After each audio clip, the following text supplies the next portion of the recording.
Bonjour monsieur, madame Gantelet. Je vous en prie, asseyez-vous.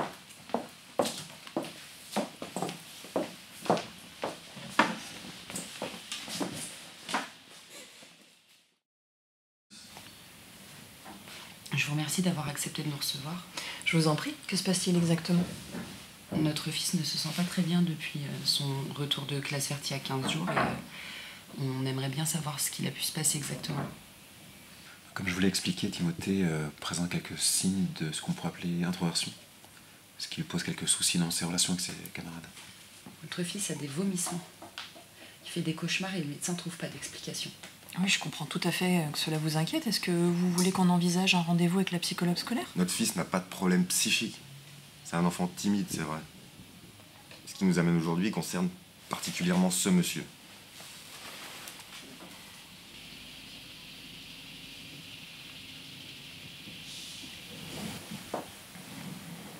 Notre fils dit qu'il a dormi avec vous pendant la classe verte. Non. Il a dormi dans ma chambre une nuit, c'est vrai. Vous n'aviez pas mentionné ce détail avec moi? Oui, il est vrai. Mais c'est parce qu'il avait fait pipi au lit. Il s'est levé en pleine nuit, ses camarades dormaient, il était terrorisé par les moqueries qu'il pourrait avoir. Donc je lui ai dit de s'installer dans ma chambre pour la nuit. J'ai changé ses draps, personne ne s'est rendu compte de rien, donc tout est rentré dans l'ordre. Et vous? Vous avez dormi où?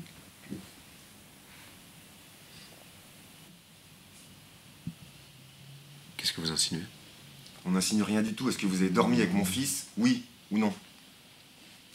Je comprends pas ce que vous dites là.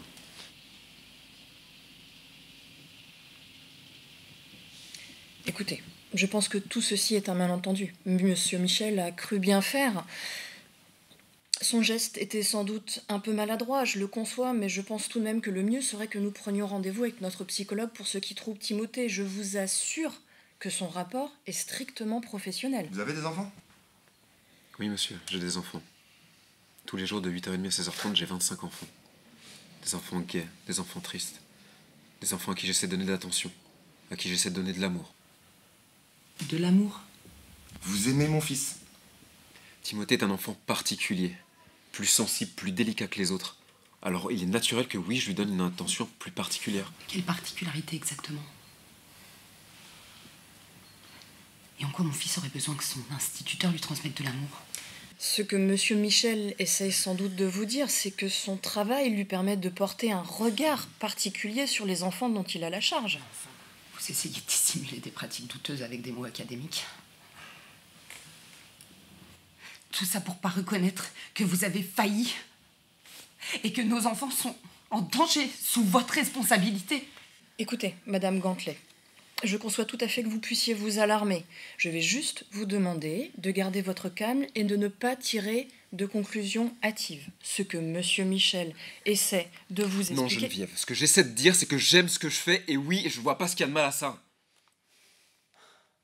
On vit dans une société où on nous juge en permanence, où on nous demande de rentrer dans des cases, de faire attention à ce qu'on dit, à ce qu'on fait. Qu'est-ce que vous voulez que je vous dise? Vous êtes un malade mental. Et vous allez le payer. Je vous interdis de dire que vous aimez mon fils, vous m'entendez? Je vous interdis de parler d'amour. Vous êtes qu'une pourriture. On va vous traîner devant les tribunaux, croyez-moi. Allez-y. Je suis prêt.